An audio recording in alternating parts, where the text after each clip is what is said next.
Pues vamos a empezar y os iré nombrando uno por uno para que podáis contarnos un poco vuestra historia. ¿Cómo llegasteis a hacer un postdoc en Estados Unidos y qué estáis haciendo ahora mismo?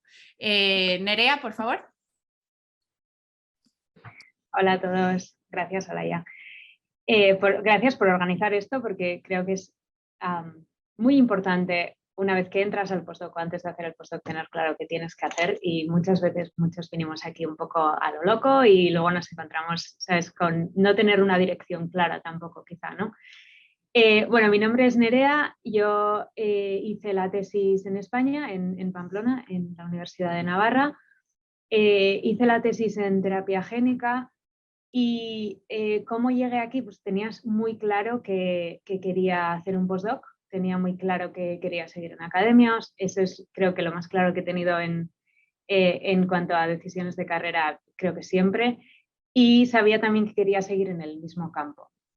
Tenía muy buena mentora en la tesis y tuve la oportunidad de hacer 2 estancias durante la tesis, una en París y otra en Nueva York, que me dio la perspectiva de lo que es irte fuera y me gustó mucho, entonces dije, me quiero ir y me gusta mucho Estados Unidos por la cultura de investigación que hay en Estados Unidos. Entonces mi directora de tesis me propuso un laboratorio que a mí me gustó, hice la entrevista y me vine. Sinceramente fue el único laboratorio que miré, que una vez que llegas aquí también te das cuenta de que quizá tienes que hacer un poco de investigación más profunda y buscar otros laboratorios, pero bueno, tienes el mindset español, ¿no?, de por favor, dadme trabajo, y aquí es más, por favor, vente a mi laboratorio. Entonces, esa es la primera cosa que igual tienes que hacer. Y bueno, llevo aquí 3 años, hice el postdoc eso por 3 años y acabo de transicionar, bueno, estoy transicionando a un puesto de investigadora principal. Y bueno, no he dicho ni dónde estoy. Estoy en Boston, estoy en el Groesbeck Gene Therapy Center, que es parte del Hospital Massachusetts Near de la Universidad de Harvard. Y nada, encantada de estar en este panel. Genial. Sandra. Hola, ¿qué tal? Bueno, pues también gracias por invitarme hoy y por poder dar también mi perspectiva sobre cómo poder sacar el máximo partido a un postdoc.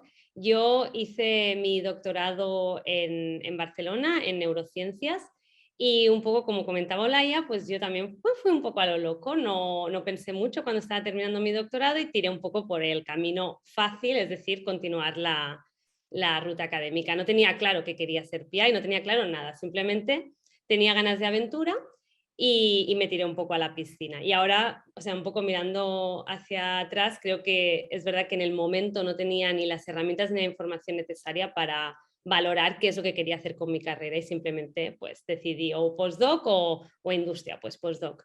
Y al principio quería quedarme por Europa, pero mi directora de tesis me recomendó, ¿por qué no haces un postdoc en Estados Unidos? Ya verás que verás un tipo de cultura muy diferente, una manera de hacer ciencia muy diferente a la que estamos acostumbrados en España. Y la verdad no me arrepiento de haberme ido a Nueva York. Desde el principio sabía que quería ir a Nueva York y concerté varias entrevistas en diferentes laboratorios y al final acabé en Columbia University. Y la verdad es que mi postdoc duró relativamente poco, estuve 2 años y medio, al principio muy contenta con el proyecto, pero luego a medida que fui pues atendiendo a diferentes tipos de eventos y no sé, moviéndome por ahí, me di cuenta que en realidad yo no quería hacer un postdoc, que yo me quería dedicar a algo completamente diferente, que es la divulgación, la comunicación científica, y entonces empecé a buscar oportunidades para salir del postdoc y trabajar un poco en ese campo.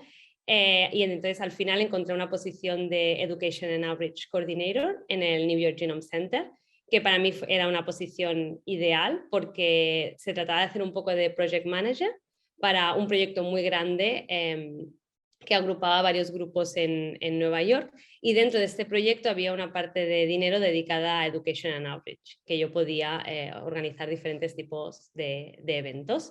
Y nada, estuve trabajando ahí durante un año y recientemente me acabo de mudar a Copenhague donde mañana, de hecho, empiezo a trabajar como coordinadora de eventos científicos para la Danish Data Science Academy, que es una academia que se acaba de formar hace nada, 4 meses, con financiación de la Novo Nordisk Foundation y de la Billund Foundation, que básicamente pretende pues, fortalecer un poco la data science en Dinamarca y generar vínculos a través de diferentes sectores, tanto públicos como privados. Perfecto, felicidades por el nuevo trabajo, Sandra. Javier. Hola a todos, gracias por la invitación y por organizar este tipo de eventos porque creo que son muy necesarios para ampliar la perspectiva de las opciones científicas más allá de la academia. Yo vengo de biología, hice biología en Pamplona y desde la carrera ya tenía muy claro que quería dedicarme a la investigación y en concreto a investigación en oncología. Y que eso pasaba por hacer una tesis. Antes de hacer la tesis, sí que me fui un verano a Chicago porque dije, bueno, me meto en la tesis y después ¿qué hay? Y un poco iba viendo a mi alrededor que la trayectoria lógica era hacer un postdoc en el extranjero y yo dije, pues Estados Unidos yo creo que puede ser un buen sitio. Así que me fui a Chicago durante 3 meses de Voluntary Research Fellow a un laboratorio y ahí vi lo que decía Sandra, es otra cultura, otra forma de hacer ciencia. Yo vi que el límite estaba un poco en ti mismo, porque los recursos y la tecnología pues estaban a tu disposición. Así que volví a España, hice una tesis con Malén Esteller en epigenética del cáncer en Barcelona. Y cuando terminé, pues estaba terminando la tesis y ahí coincido con Nerea y con Sandra que no me tomé el suficiente tiempo para explorar el postdoc a través de un colaborador que tenía durante la tesis. Hablé con el laboratorio en el que fui a hacer un postdoc, que fue el de José Baselga en el Memorial Sloan Kettering en Nueva York. Fue muy bien y estuve algo menos de 3 años, pero hubo un momento durante el postdoc que me planteé, ¿es la carrera académica tal cual entendemos lo que quiero a largo plazo? Y yo creo que eso es un momento un poco de introspección y que tienes que ser sincero contigo mismo y ver pues, fortalezas, debilidades, y al final decidí que quería tirar por otra alternativa, que fue la segunda pregunta difícil a contestar. Si no es esto, entonces ¿qué? Y ahí es donde realmente me vino muy bien este tipo de eventos, de career events, porque ahí pues estás expuesto a un montón de posibilidades que yo la verdad es que cuando estaba haciendo la tesis en España no sabía que tenía. Entonces, pues hablando con gente de distintos sectores, me tomé un día un café con una mujer que es editora en Nature. Y lo que me contó pues me resonó muy bien con lo que yo quería, porque yo quería seguir involucrado en investigación. Entonces, pues al cabo de unos meses salió una oportunidad para cubrir una plaza de editor en Nature Medicine, donde he estado los últimos cerca de 6 años cubriendo el área de oncología. Y hace 3 meses me he trasladado de vuelta a Barcelona y he cambiado otra vez, esta vez del mundo editorial al mundo de la gestión científica, y estoy en el Vall d'Hebron ahora mismo. Perfecto. También felicidades por el nuevo trabajo. Y bueno, y Nerea, que también la acaban de ascender. Estáis todos en plena transición. Pues para acabar, Yayara, si nos puedes dar tus mini bio. Claro, gracias Ecusa y gracias Olaya por la invitación. No hay promociones de mi parte. Sigo en el mismo trabajo que llevo haciendo ya por 5 años. Me encanta lo que yo hago y yo ayudo a gente como Javier, como Nerea y como Sandra, entonces encontrar esas oportunidades de trabajo que lo satisfacen y los llevan al siguiente paso después del postdoc. Dándole un poco para atrás, yo tengo un doctorado en neurociencia y durante esos años de doctorado yo sabía que a mí me encantaba la investigación, pero yo la encontraba como un campo muy solo, lonely, como me sentía que yo era la experta, me convertía en la experta de cosas más y más y más pequeñas cada día que no podía ni compartirlas con mi familia.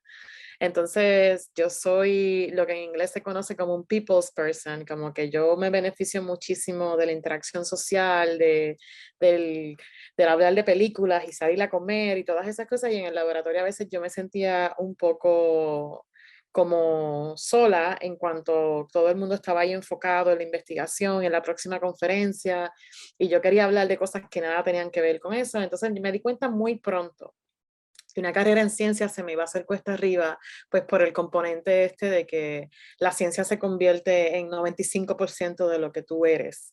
Y yo quería hacer un poco más quería hacer más. Entonces lo que decidí fue irme por el lado del Science Policy, que en español creo que la traducción es Política Pública Científica. Hice una pasantía en el gobierno federal por 2 años y eso me trajo a aprender bastante de las deficiencias en entrenamiento que tenían los científicos para hacer transiciones a carreras más allá de lo que viene siendo una carrera en investigación o en las ciencias. Y me di cuenta que se me hacía muy fácil agarrar estos conceptos y explicárselos a postdocs y a estudiantes graduados que estaban en esa búsqueda de qué era lo próximo que querían hacer, que no era la academia. Entonces decidí lanzarme al mundo de preparar científicos para hacer esas transiciones. Estuve 3 años en la Academia de Ciencias de Nueva York trabajando el portafolio de desarrollo profesional de ellos, que es precisamente eso, hacer talleres y charlas sobre estas transiciones. Y luego me vine acá al Memorial Sloan Kettering Cancer Center, que creo que no hice overlap con Javier. Creo que tú te fuiste antes de que yo llegara. Yo llegué en el 2017. Y trabajo en la oficina de postdocs. Tenemos una persona que se dedica al professional development, pero mi trabajo es más bien trabajar con todos los asuntos de postdocs, desde todos los beneficios que ellos tienen acá, conflict resolution, y a veces también todavía hago bastante mentoría en cuanto a carreras más allá de la academia. Creo que todos estamos de acuerdo en que necesitaríamos una Yayara antes en nuestras carreras, porque yo también tengo una experiencia muy similar a todos los otros panelistas, o sea que creo que todos hubiéramos agradecido poder hablar contigo en el año 2 de doctorado. Para empezar a hablar de cosas más concretas, ¿qué hicisteis durante vuestro postdoc específicamente? Estoy pensando organizaciones, actividades que hicisteis fuera del laboratorio para desarrollaros más y un poco la motivación detrás de eso. Entonces ahora vamos a empezar con Sandra. Vale, pues la verdad yo colaboré con diferentes tipos de asociaciones o de organizaciones a lo largo del postdoc. Al principio mi objetivo era conocer gente, porque llegaba a una nueva ciudad y quería conocer gente. Pero luego, a medida que me fui dando cuenta que el postdoc no era lo mío y que lo que yo quería era hacer otras cosas y salir del postdoc, vi la necesidad de desarrollar también mi currículum en otras áreas que no fueran estrictamente mi proyecto o mi nicho de mi tema que yo estudiaba, ¿no? Entonces, razón de más para empezar a dedicar también más tiempo pues, a todas estas asociaciones. La primera con la que empecé a colaborar fue la de Postdocs de Columbia y la verdad es que fue una experiencia genial, me permitió entender mucho mejor, uno, cómo funcionaba la universidad, un montón. Columbia es una universidad muy grande, entonces es como, está ahí como perdida, en cambio, al empezar a trabajar con ellos y empezar a organizar eventos con ellos, pues me permitió entender un poco más, mejor cómo funcionaba, estar un poco más cerca de la Office of Postdoctoral Affairs, enterarme bien de todas las actividades de desarrollo profesional que se organizaban e incluso poder decidir yo qué tipo de actividades queríamos organizar como asociación de postdocs. Entonces, en mi caso, a mí me interesaban mucho los temas de comunicación y divulgación científica y con una compañera que también empezó a la vez que yo, Mari, creamos el comité de Education Outreach and Communication. Y luego también colaboré con ECUSA, o sea, hasta hace poco yo estaba al otro lado del panel, y la idea ahí era intentar mantener el vínculo con España y fortalecer este vínculo a través de organizar cosas con ECUSA y poder hacer cosas de divulgación en español y no solo en inglés. Y aparte, porque a mí me interesa mucho la divulgación científica, si no lo he dejado claro ya, también estuve de voluntaria con una non-profit que se llama BioBus, son increíbles, que intentan promocionar las vocaciones científicas en niños en edades escolares, sobre todo centrándose en los barrios más desfavorecidos de Nueva York. Eso también fue muy, muy interesante, un poco para salir de estar en contacto solo con científicos y entender un poco mejor la realidad social que también me rodeaba. Y por último, otra de las asociaciones, bueno, es una non-profit con la que llevo colaborando un montón de tiempo, es ASAP Bio, que intentan promover la adopción de preprints y de Open Science, y a mí es un tema que me interesa muchísimo, y colaboraba con ellos desde que empecé mi tesis. Intenté seguir haciendo cosas con ellos. Así que, como veis, muchas cosas, pero básicamente era porque yo tenía ganas de hacer cosas aparte de mi postdoc, tenía ganas de organizar eventos y tenía ganas de desarrollarme y poder hacer actividades de divulgación científica. Entonces esto es un poco lo que me motivaba. Perfecto. Y yo la verdad que tuve el honor de colaborar con Sandra en algunas de estas iniciativas, y la pasión que demostraba en todas ellas era evidente. Javier.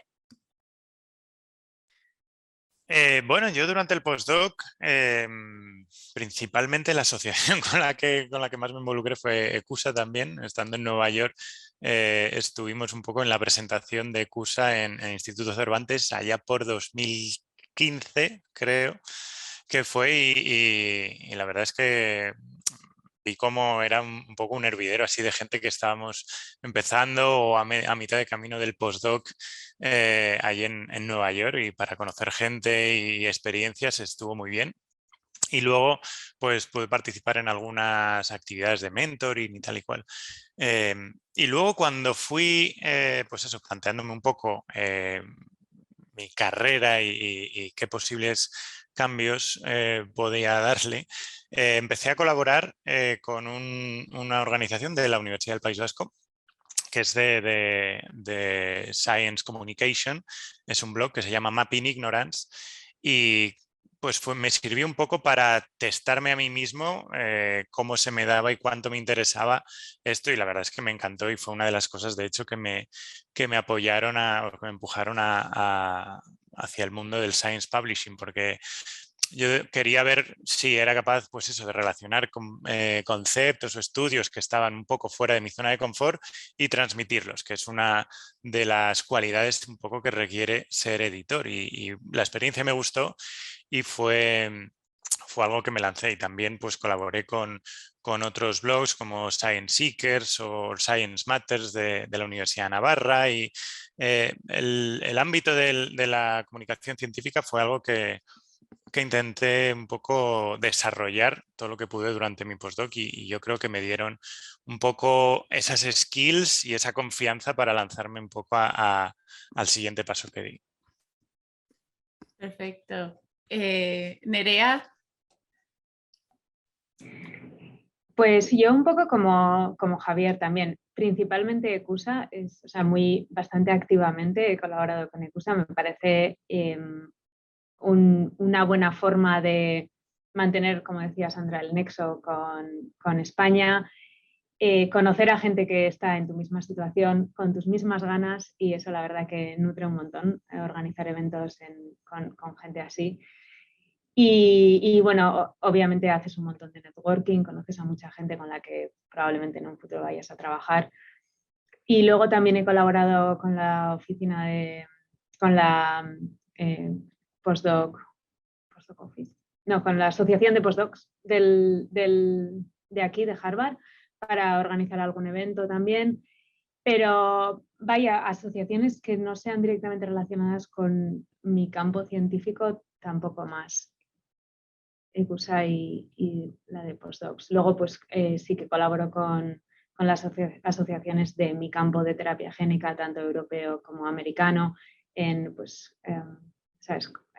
Evaluar abstracts, organización de congresos y demás, que también ayuda bastante al networking. Y Yayara, tú desde el otro lado, como la persona que intenta ayudar a los postdocs a descubrir todo este tipo de actividades, ¿cómo lo vendes? ¿Cómo convences al postdoc de que se salga del laboratorio y dedique tiempo al desarrollo profesional? ¿Qué ventajas tangibles puede tener esto? ¿Y cómo enfocas el iniciar este descubrimiento, hacer el cambio de chip en la mente de los postdocs? Pues yo creo que lo más importante es que todos los que deciden venir y empezar a colaborar con diferentes organizaciones entiendan cuál es el propósito de esas actividades. Una cosa que creo que dijo Sandra que es muy importante es tener el propósito. Ella al principio dice que persiguió estas oportunidades porque quería aumentar su network y conocer gente. Y ese es un propósito y muy importante, fortalecer la network, conocer más gente. Sin embargo, una de las cosas que yo también les digo cuando los postdocs me dicen, yo quiero hacer esto, yo quiero seguir una carrera en comunicación científica, en manejo de programas, en liderazgo, yo siempre pienso desde el punto de vista de construir destrezas. Si tú vas a participar de una actividad o de una organización en tu tiempo libre, ¿qué es lo que tú esperas sacarle ahí en términos de destrezas? Y siempre yo pido que se enfoquen en cuál es la destreza que tú vas a adquirir. Si vas a ayudar a planificar eventos, por ejemplo, qué es lo que estás aprendiendo en el proceso, qué es lo que tú puedes vender en tu currículum vitae o en tu resumen de esas actividades y que sean muy estratégicos, pues porque no tienen todo el tiempo del mundo para hacer esto solamente por divertirse. Pues entonces como yo se lo vendo es en estrategia, que cuando decidan priorizar qué es lo que quieren hacer con diferentes organizaciones, se enfoquen en qué es lo que los va a acercar más a la meta que ellos esperan luego de su postdoctorado. Si es comunicación científica, pues tendría sentido que empezaran a escribir o que empezaran a publicar piezas bajo su nombre o hablar o hacerlo para que vayan construyendo un nombre en el ámbito de ciencia de comunicación científica. Si es en el caso, como decía Javier, que fue editor, pues cómo tú haces que cuando tú estás solicitando un trabajo como editor, tu nombre tenga mayor peso comparado con todo el mundo que solicita. Si todo el mundo solamente estuvo en el laboratorio y publicó papers, eso no te hace un mejor candidato que todos los demás que solicitaron, sino pues son las otras oportunidades las que van a hacer que tu nombre entonces sobresalga en un pile de nombres. Y finalmente yo lo que digo es que tienes que hacer algo también que te disfrutes.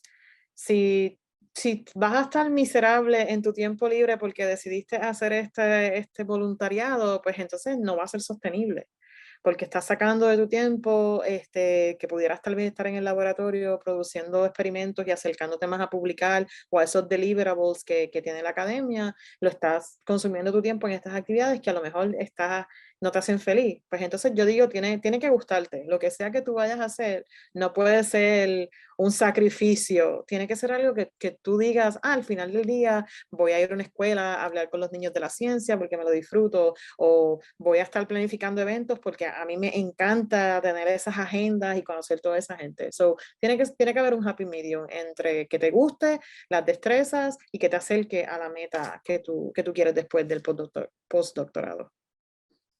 Evidentemente, pasarlo bien es clave, porque bastante mal lo pasamos ya en el laboratorio a veces, como para dedicar el tiempo libre a cosas que no te aportan nada como persona. Más o menos relacionado con esto, quiero seguir contigo, Yayara. Sí que es verdad, tienes que hacer algo que te guste, que vayas a obtener un beneficio, pero a nivel, digamos, súper práctico, en el mundo de hoy, en 2022, ¿hay algunas competencias o como campos generales que tú dirías esto es crítico y tienes que encontrar algo dentro de este paraguas grande que puedas poner en tu currículum, porque esto multiplica por 500.000 tu empleabilidad después. ¿Hay alguna competencia en concreto que tú recomendarías más que otra, o es lo que tú quieras, sigue por ahí? Yo pienso que es muy individual. Hay destrezas que todos asumimos que nos las va a enseñar el doctorado o el postdoctorado, que no necesariamente son así. Por ejemplo, escribir. Todo el mundo piensa que porque eres científico sabes escribir. Y esto es un mito que necesitamos tal vez un panel entero para hablar sobre esto, porque los científicos escribimos muy mal. Empecemos por ahí.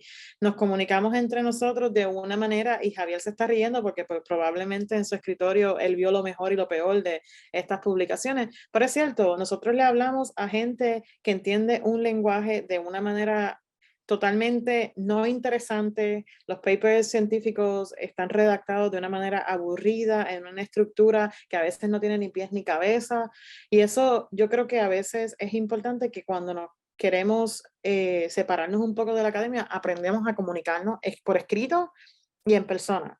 Cuando tú vas por ahí y le preguntas a cualquier científico, dime en una oración el so what de tu investigación, como que es lo más importante, y dice, ah, no, pero es que te tengo que explicar cómo funciona una proteína. O sea, es como que si me tienes que explicar todo eso, no te sabes comunicar. Eso es lo cierto, vayamos al punto. Entonces yo digo comunicación, simple, saberte comunicar con diferentes audiencias, saberte comunicar desde una persona en el metro de cualquier ciudad del mundo que te pregunte qué tú haces y se lo puedas decir en una oración, hasta poderte poner frente a gente que quiera donar dinero a una causa y sea como ese fundraising, son las destrezas yo creo que más versátiles que puede tener una persona. Su comunicación es clave. También liderazgo. Muchas veces nos enfocamos tanto en producir para la investigación que se nos olvida desarrollar destrezas de liderazgo. Y estas destrezas son cómo organizas el tiempo, cómo manejas gente. Muchas veces no le damos no le prestamos mucha atención a cómo tú te manejas en un ambiente de manejo de conflictos, cómo tú le hablas a los estudiantes que vienen a entrenarse contigo, o cómo tú le hablas a tu jefe para hacerle ese manage up, cómo tú empiezas a desarrollar esas destrezas de manejar gente y manejar equipos, que es algo que la academia no te enseña. Todo el mundo asume que lo aprendes, pero nadie te lo enseña. Entonces, son dos destrezas que yo creo que son muy importantes: mentoría, manejo de gente y comunicación científica. Y finalmente, yo pienso que algo que está convirtiéndose en una destreza que todos deberíamos ya dominar a estas etapas del partido, pues tiene que ver con manejo de softwares, de programas de cómputo. Lamentablemente mi generación se perdió de ese frenesí, pero esta generación que viene ahora surgiendo debería tener una base de cómo escribir programas en diferentes lenguajes de computadoras como Python o R, o por lo menos una base, que cuando tú llegas a un sitio nuevo no solamente domines Excel, sino que también puedas decir, pues sé un poco de este y aquel otro programa científico. Genial. No, la verdad que son competencias que, como tú dices, damos un poco por sentadas a veces, pero ni nosotros ni los PIs las tenemos mágicamente. Javier, tú, si tuvieras que escoger una o dos cosas que durante el postdoc aprendiste, tanto dentro como fuera, pero sobre todo fuera del laboratorio, que te ayudaron o en tu etapa como editor en Nature Medicine o ahora en esta nueva etapa que estás empezando, ¿qué nos dirías que fue? Esto fue clave y estoy seguro que lo aprendí aquí. Sí, pues y antes de contestarte, por añadir también a lo que ha dicho Yayara, estoy completamente de acuerdo, y también visto desde la otra perspectiva, además de aumentar tu empleabilidad, todas las cualidades que he resaltado también, me estaba riendo porque realmente son cualidades que se le exige a un investigador en academia conforme promocionas en la escala. O sea, un investigador no solo sabe de ciencia, sino que sabe gestionar un equipo, sabe gestionar presupuestos, tiene que saber comunicar. O sea, realmente los que llegan a ser PIs o también dicho de otra manera, la academia, si aprovechas las oportunidades que te da un montón de skills que te sirven para un abanico de posibilidades. O sea que los programas que desde los centros de investigación promueven gente como Yayara y Usmanil, italiana, que con todas ellas me beneficié en mi momento, realmente te preparan súper bien. Y yo durante el postdoc, pues por señalar algo, me beneficié muchísimo también de la cantidad de charlas tan distintas que tienes a tu alcance estando en un centro de investigación como en el que yo estaba con el Memorial, porque yo no me perdía un seminario o una charla de departamento o un invited speaker, porque tienes tantos inputs de tantos campos tan distintos. Claro, para mí, como investigador, eso hacía que me dispersara, pero precisamente esa fue una virtud o una fortaleza cuando cambié al mundo editorial, porque el mundo editorial, el scope es tan amplio que cuando hice la entrevista me iban preguntando sobre distintos campos y era capaz al menos de seguir y de aportar a la conversación. Entonces yo creo, o reconozco, estoy seguro que gran parte de ello me vino por haberme beneficiado de tantas charlas como las que organizaba en el Memorial. Perfecto. Nerea, ¿tú tienes ese momento? Ajá. Sí, o sea, yo creo que lo que más resaltaría, que más me ha ayudado para empezar luego un grupo y estar en academia, es las colaboraciones y creo que te ayuda a desarrollar un poco muchos de los aspectos que Yayara estaba diciendo. Y, o sea, en una colaboración, lo primero, tú tienes una reunión últimamente de Zoom en el que en 5 minutos, muchas veces sin diapositivas, tienes que explicar qué estás haciendo y por qué quieres colaborar con el otro grupo y tienes que hacer que eso les interese además. Entonces, desarrollas como mucha capacidad de comunicar tu ciencia de forma que sea exciting, ¿no? Para el otro grupo. Luego te ayuda también a desarrollar liderazgo, porque cuando estás colaborando con otros grupos hay más de una persona involucrada, entonces te toca coordinar cosas, pues desde diseñar experimentos, pedir ayuda a gente del laboratorio para que lleve a cabo los experimentos y coordinar cosas también con el otro equipo, tomar decisiones. Y creo que eso también a mí personalmente me ayudó mucho y he tenido la suerte de estar en muchísimas reuniones con gente que yo decía, es que no me puedo creer que esté con estas personas en una reunión, ¿no? Y me ha ayudado mucho a conseguir mi voz, ¿no? A encontrar mi voz y ahora que estoy sola ante el peligro, estoy muchísimo más preparada para hablar con científicos que tienen un carrerón, con mis jefes dentro de la institución. Y yo creo que, o sea, colaborar, y es una cosa que puedes hacer a distintos niveles, no tienes por qué empezar a colaborar con 20 personas a la vez, pero puedes empezar poco a poco, incluso dentro del propio laboratorio, te da esa capacidad de comunicación, liderazgo y yo creo que te aporta muchas cosas. Y luego, ahora que a mí también me toca llevar un equipo, creo que eso, el management, el mentorazgo es súper importante. De hecho, para mí el mentorazgo es una cosa que me llama mucho la atención, me interesa un montón y es por lo que yo creo que estoy aquí, gracias a que he tenido muy buenos mentores. Entonces, creo que uno, tener buenos mentores, por supuesto, pero dos, desarrollar las capacidades de mentorazgo en el futuro para cualquier trabajo yo creo que te va a servir.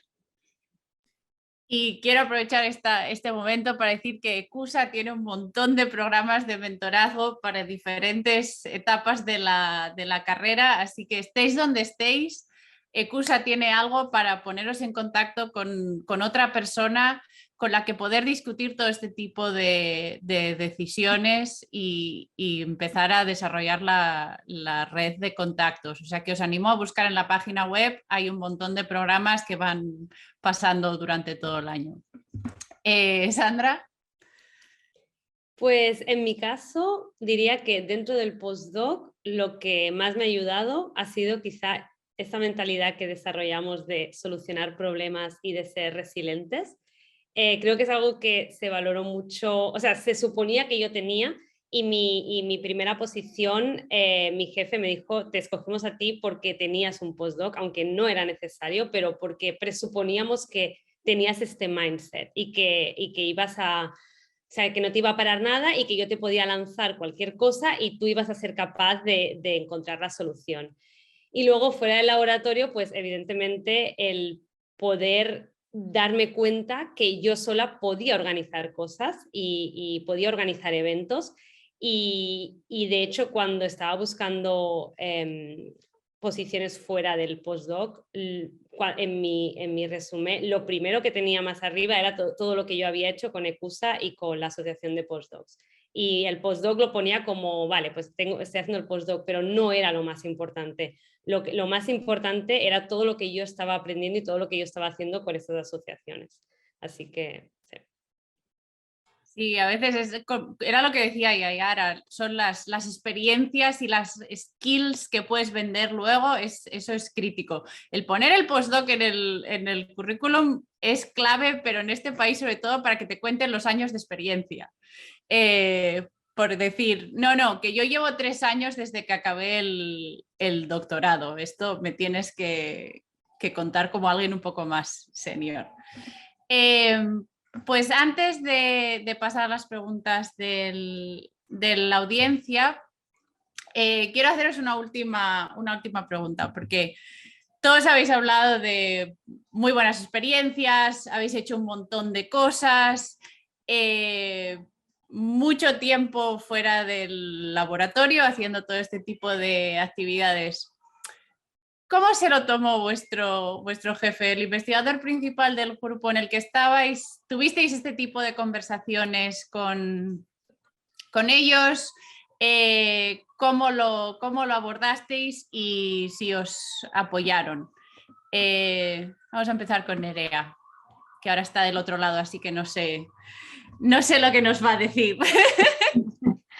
Pues yo la verdad es que nunca lo hablé específicamente con mi jefe. Creo que como la forma en la que operaba él y la forma en la que yo creo que opero y quiero operar es en el laboratorio, si en el laboratorio las cosas funcionan bien y llegas a tus objetivos, aparte de eso, bien, cualquier cosa. O sea, yo, por ejemplo, tengo reuniones, pues como por ejemplo ahora, ¿no? Son las 12, es mediodía y estoy haciendo una cosa para ECUSA, ¿no? Pues me toca hacerlo muchos otros días. Pero bueno, mientras yo sepa manejar y yo llegar a los objetivos marcados y las necesidades que teníamos en el proyecto, yo creo que a él no le hubiese importado. De hecho, alguna vez algún evento que he organizado se lo he pasado y le ha encantado, lo ha pasado por ahí. Organicé uno en el que participó él también, o sea, ningún problema. Ningún problema con mi jefe.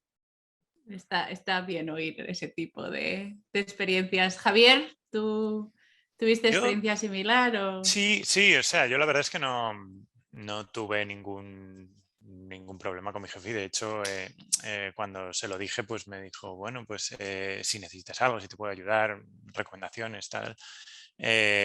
Tuvimos una charla, también él quiso entender pues qué me había llevado a tomar la decisión y fue todo muy, muy bien.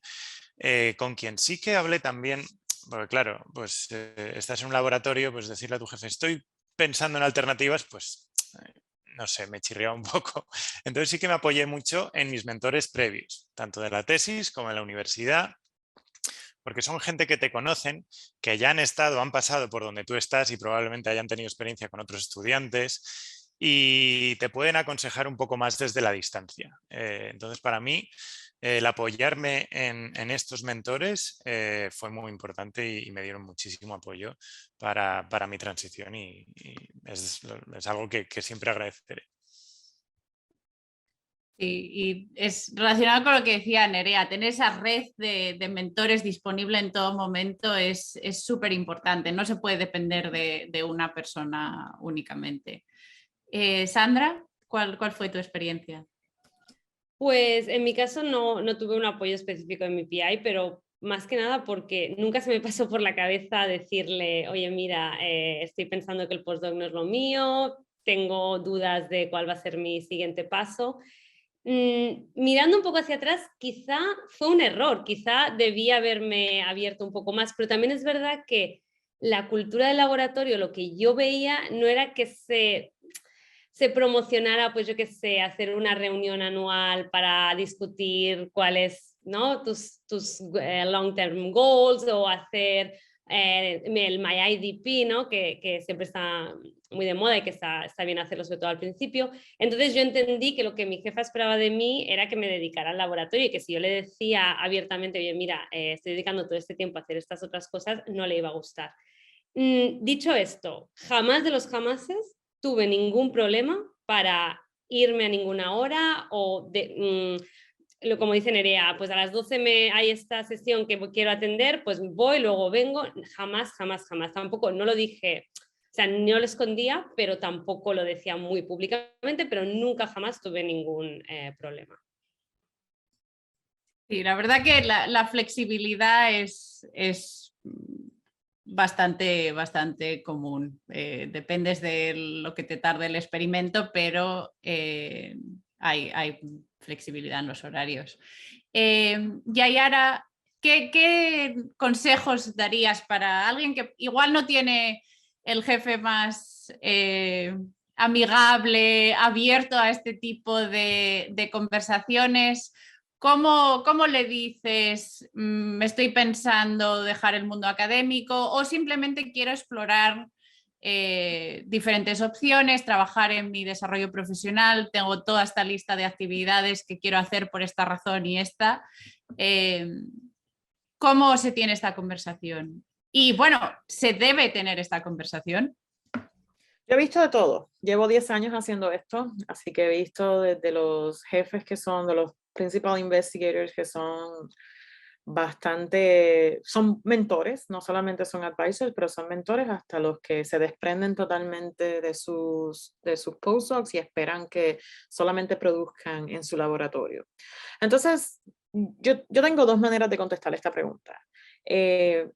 Como bien lo dijeron ya los panelistas, no es que tú estés haciendo las cosas a espaldas de tu jefe. Muchas veces hay gente que simplemente no considera importante tener esa conversación. Sin embargo, hay beneficios de tener esta conversación. Y hay beneficios no solamente personales, pero hay beneficios desde el punto de vista de cómo la ciencia se beneficia de que estas conversaciones empiecen a pasar en ambientes más abiertos. Entonces, para cualquier persona que nos esté escuchando que tiene muchas ganas de tener esta conversación, yo siempre le digo que tú no vas a la oficina de tu jefe a pedir permiso cuando tú vas a participar en estas actividades, sino yo siempre recomiendo que se utilicen técnicas de lo que se llama en inglés el assertive communication, que es como tú lo comunicas, tiene mucho que ver con la respuesta que tú vas a adquirir. Si tú vas a esa oficina y tú te sientes sorry y tú vas ahí diciendo, ay, yo sé que el trabajo, y todo lo que tú presentas de antemano va creando suspenso para que entonces el PI te pueda decir, no, eso no es un buen uso de tu tiempo, pues entonces eso es el framing que tú estás utilizando, entonces no funciona. O sea, como yo lo digo, es cómo tú lo vendes, cómo tú lo enmarcas, lo que va a hacer la diferencia. Si tú vas a esa oficina y tomas un approach diferente, por ejemplo, hablas del progreso de tu investigación, dónde están próximos pasos, y en los últimos 10 minutos tú le dices, también quería reunirme contigo, pues porque estoy participando de unas conferencias de unas Professional Development Activities que me están ayudando a hacer esto y esto por el proyecto, por el laboratorio y por mi persona. Entonces, tú no le estás pidiendo permiso, tú le estás diciendo como que para tu información, para que lo tengas en el back pocket. Entonces, todo depende de qué es lo que tú esperas de esa conversación. Muchos postdocs y muchos estudiantes graduados hemos estado demasiado tiempo sumergidos en la cultura de lo que es la academia, donde toda la autoridad se la da al jefe y son casi dueños de tu tiempo. Se van a esos encuentros muy sumisos a decir, ¿usted cree que tal vez, maybe una vez a la semana, mira todo lo que yo estoy diciendo para simplemente decir, los viernes no voy a estar en el laboratorio porque estoy haciendo algo por mi desarrollo profesional? ¿Qué van a hacer? ¿Votarte? No. Entonces, todo es como tú lo enmarcas, lo que puede beneficiar a esa persona. Quiero parar ahí, tengo muchas sugerencias de cómo hacerlo, pero sé que hay preguntas y quiero darle una oportunidad a la audiencia de hacer las preguntas. Sí, tenemos una pregunta en el chat. Bueno, muchas gracias, Yayara, porque cómo empezar esta conversación es crítico, y yo sé de oficinas de postdocs que hacen sesiones sobre cómo tener este tipo de conversaciones difíciles. Hay un montón de libros sobre el tema, y la verdad que hay una serie de estrategias de qué lenguaje evitar y cómo hacer en la presentación de los hechos que decía Yayara, que verdaderamente puede hacer más de la mitad del camino. Tenemos una pregunta de Asunción Molina.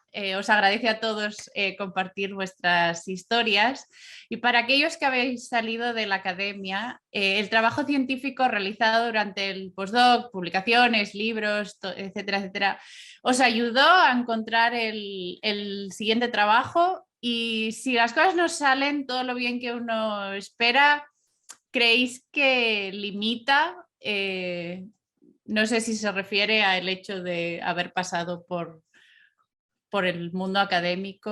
Asunción, si quieres hablar y clarificar la respuesta, te invito a hacerlo. Pero podemos ir empezando. Javier, ¿tú crees que te ayudó? Yo creo ¿Lo que... pusiste en el currículum? A ver, yo de mi postdoc tampoco es que se me hubiese dado particularmente prolífico en cuanto a número de papers y tal. Yo creo que lo que más, en retrospectiva, lo que más marcó un poco es el entusiasmo que le echas. Y obviamente el tener esa capacidad de transmitir, que en el caso de Scientific Publishing, que habías estado expuesto y sabías un poquito de varias áreas de investigación. Tienes que saber también a dónde te estás presentando. Y luego también, cuando he estado ya en posición de recruiting a gente, los papers que ha tenido un candidato durante su tesis o postdoc es algo que a lo mejor miro para saber el tipo de investigación, pero no es algo que haya considerado de cara a rankear a los candidatos. Es más el entusiasmo que transmiten en la cover letter y lo que me dice un candidato en cuanto a lo que ha estado expuesto de áreas de investigación y tal. En mi caso, yo creo, bueno, en el caso de Scientific Publishing no se espera que tengas un background muy prolijo de publicaciones científicas ni libros. Es más enfatizar otras virtudes. Sandra. Bueno, yo en mi caso los primeros resúmenes que hice tenía los pocos artículos que tenía, y luego eso cayó porque le di más peso a otras cosas. Entonces, es que no era importante para mí, no era importante para el tipo de posiciones que yo quería optar.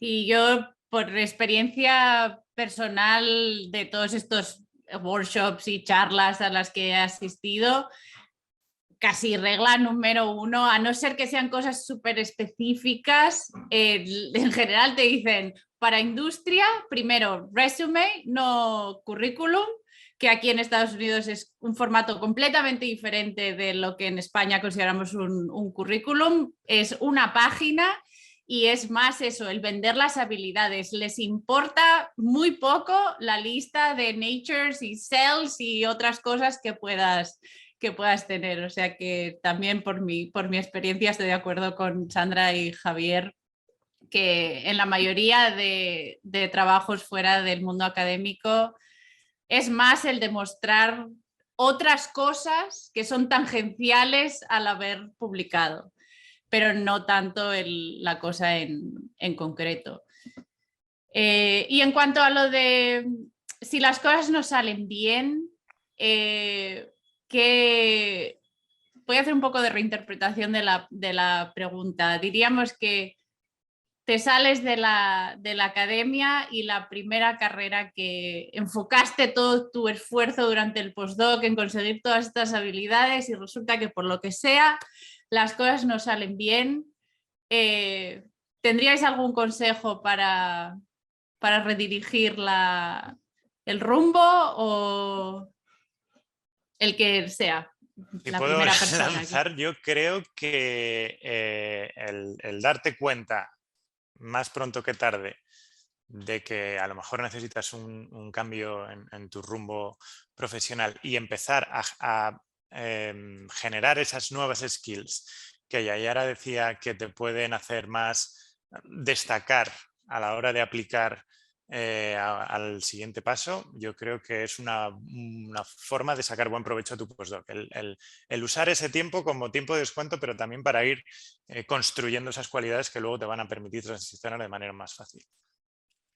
Sí, puedo también contestar un poco acá. Yo pienso que si una persona se ha dedicado toda su carrera científica a tratar de conquistar la academia y seguir una carrera científica y de momento se despierta un día y se da cuenta que eso no es lo que lo hace feliz ya. Yo siempre digo que es importante mirarse al espejo. Tienes que mirarte al espejo y saber quién eres tú más allá de tu ciencia. Muchas veces la gente se convierte en su ciencia. Cuando vamos a estos networking sessions, generalmente la gente habla de su ciencia. Nunca te dice cuál es su película favorita, cuál es su tipo de comida favorita. Como que nos convertimos en estudiantes graduados, en postdoc, nos convertimos en lo que hacemos y no necesariamente en las destrezas que adquirimos. O sea, cuando yo tengo a alguien en mi oficina que lleva 6 años de un postdoctorado, que ya no quiere hacer eso, lo primero que tiene que hacer es mirarse al espejo y decir, más allá de la ciencia, cuáles son las destrezas que tú has acumulado en tus 15 años de carrera como científico que te van a ayudar a dar ese salto. Y como decía Javier, si ese día no tienes las destrezas, ¿qué tú vas a hacer en los próximos 6 meses para acercarte a tener deliverables, tener cosas concretas que justifiquen esas destrezas? Yo estoy seguro que cuando él dice que a lo mejor tú no tienes que tener 10 papers publicados para, él no dijo 10, yo le puse el número, 10 papers publicados para hacerte editor, pero muy pocas personas te van a tomar en serio si no has publicado ni un paper en tu vida y estás solicitando para ser editor. Porque entonces tienes que demostrar cuál es la experiencia que tú tienes que te dice que puedes ser un experto en aceptar papers. Entonces, es buscar en lo que ya tú hiciste, dónde están esas destrezas, mentoría, liderazgo, comunicación, dónde escondido en tus años de entrenamiento tú tienes esas destrezas que tú puedes decir, mira, yo entrené a 5 científicos, eso es liderazgo. Yo he publicado artículos más allá de la ciencia, los he publicado en revistas sobre tal cosa, sobre comunicación. Son todo ese tipo de destrezas. Hay muchos, también he visto mucha gente que no las tiene, que simplemente cuando empezamos a pelar la cebolla, me doy cuenta que no hay mucho más que sacar y entonces ahí es tiempo de dedicarle atención a hacer professional development. Y tal vez network. Vas a tenerle que dedicar 80% al lab y 20% del tiempo por los próximos 6 meses a entonces salirte de la academia y empezar a conectar con gente que te conozca, que crea en ti y hacer eso. No es imposible, pero es un poco más difícil. Pues, sí, claro. Yo también creo que el fracaso absoluto no existe. O sea, quizá no encuentres enseguida el puesto que tú quieras, pero hay millones de cosas que puedes hacer, un montón de trabajos que te van a aportar muchísimo y puedes dar baby steps hacia tu objetivo. Entonces, o sea, yo incluso conozco a gente que se ha ido de la academia y ha vuelto a academia y han conseguido un puesto. Entonces, yo creo que siempre tienes tiempo para desarrollarte y buscar tu hueco y tu trabajo ideal, ¿no? Sí, todo paso es un paso hacia adelante y nunca sabes a priori qué vas a sacar de la siguiente experiencia y es intentar buscar el máximo beneficio. Exacto, y ahora el próximo paso no tiene que ser el resto de tu vida. Somos todos todavía bastante jóvenes y además si 2020 nos enseñó algo es que no se puede hacer planes a muy largo plazo. O sea que lo que sea que decidáis hacer, aprovecharlo al máximo en ese momento y hacer la introspección, que este ha sido un tema general, todos los panelistas han mencionado de una manera u otra dedicar ese tiempo para pensar muy seriamente qué es lo que te gusta, cuáles son tus objetivos y cómo lo vas a conseguir. Bullet points, hacer una lista y esto es lo que quiero y esto es lo que voy a hacer para conseguirlo. Con esto quiero agradeceros a todos vuestro tiempo, compartir vuestras experiencias, vuestros consejos. En el chat tenéis los enlaces para los eventos que tenemos muy pronto sobre los manuales de residencia médica y bienvenida a Estados Unidos. Cuando hagamos un seguimiento de este evento por email, os mandaré los contactos de todos los panelistas por si queréis conectar con ellos en redes profesionales o por email. Si queréis hacerles más preguntas, estoy segura de que todos estarán muy contentos de conectar con vosotros. Buscar ECUSA en redes sociales, www.ecusa.es. Hay multitud de programas y charlas que os pueden ayudar a empezar toda esta exploración. Muchas gracias a todos y que tengáis suerte con vuestro postdoc o no postdoc. Un placer pasar tiempo con vosotros. Gracias a todos. Gracias. Adiós. Adiós.